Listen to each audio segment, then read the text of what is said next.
Good day everyone. So for today's video, we will apply the concept of normalization and we will create 4 table. So we have table old structure here. So first, we apply the normal form of the value should be atomic. So as you can see in our table structure, okay pa siya sa first normal form. But in the second normal form, sa mga not primes tulad ng college, course, and major na nakadepende pa rin sa student number na hindi dapat.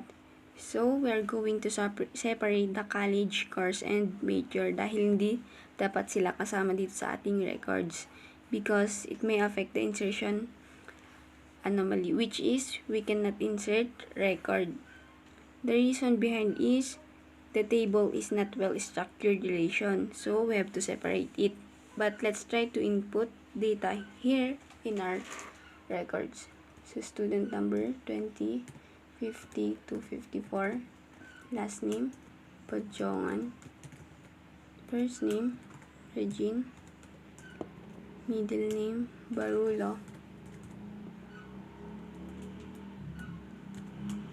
Date of birth, 11/6/2001.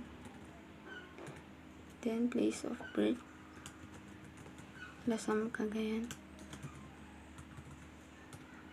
Then address, college,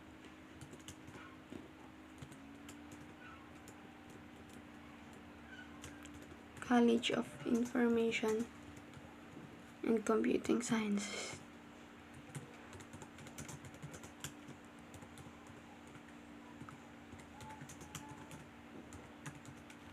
Then course, Bachelor of Science in Information Technology.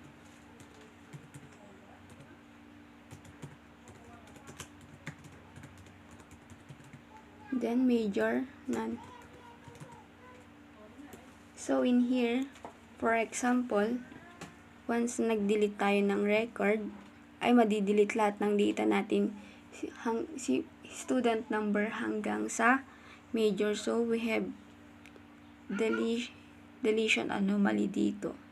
So, we need to eliminate. So, we're going to apply the normalization process. So, we need to create table in smaller tables. So, we need to create 4 tables for the table student, college, course, and major.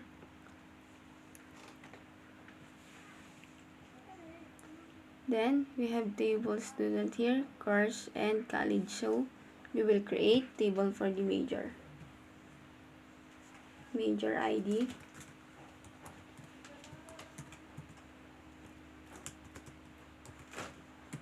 Then major, then we will put auto number for the data type as well, primary key. Then we will save our table major.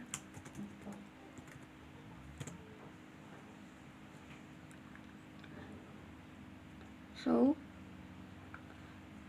we are going to change the structure of all the structure for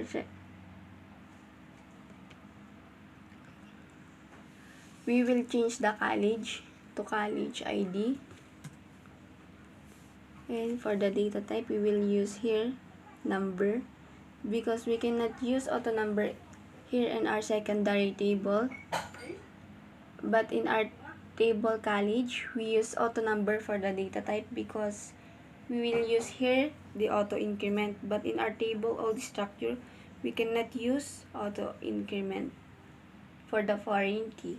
So also the course we will change as course ID and the data types number.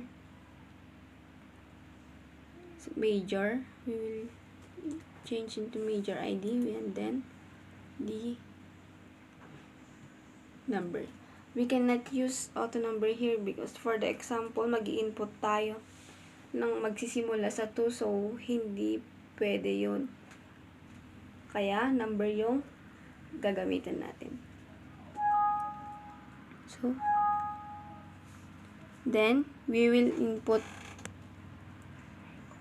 records in our TBL college. For the college code, CICS.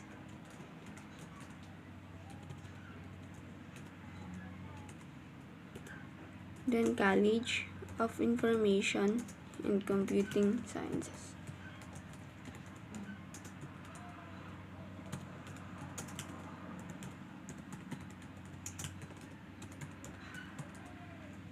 Then for TBL course, BSIT,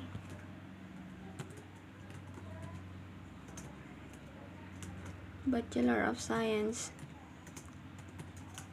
in Information Technology.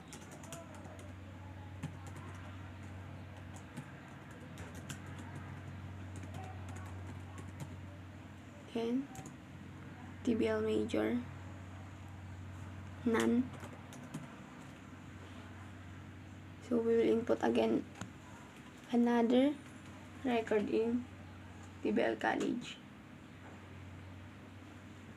Seated College of Teacher Education.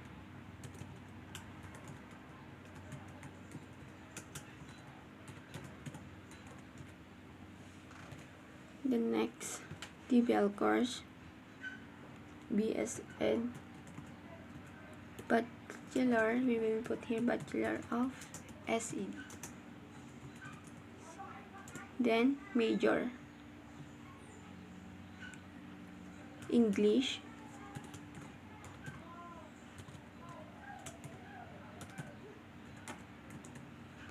then food technology.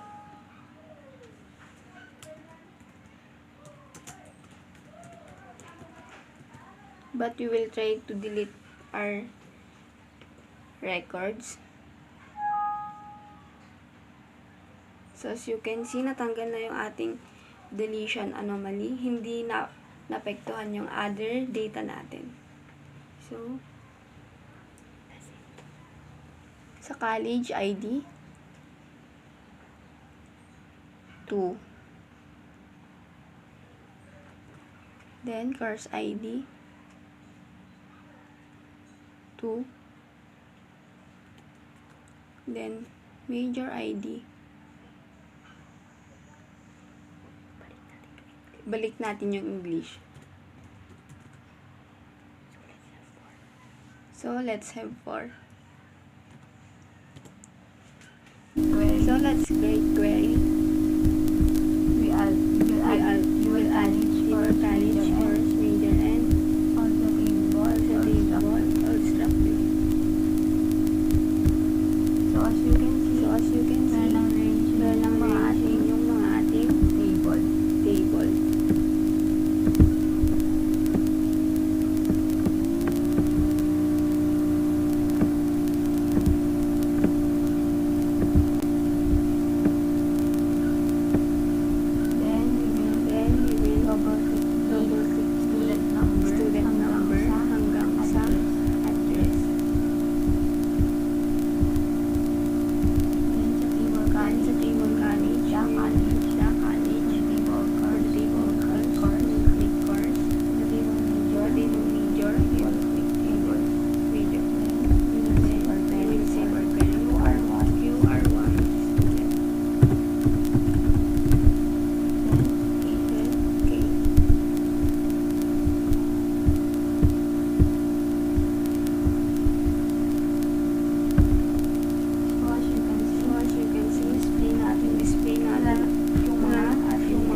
So we will input another record.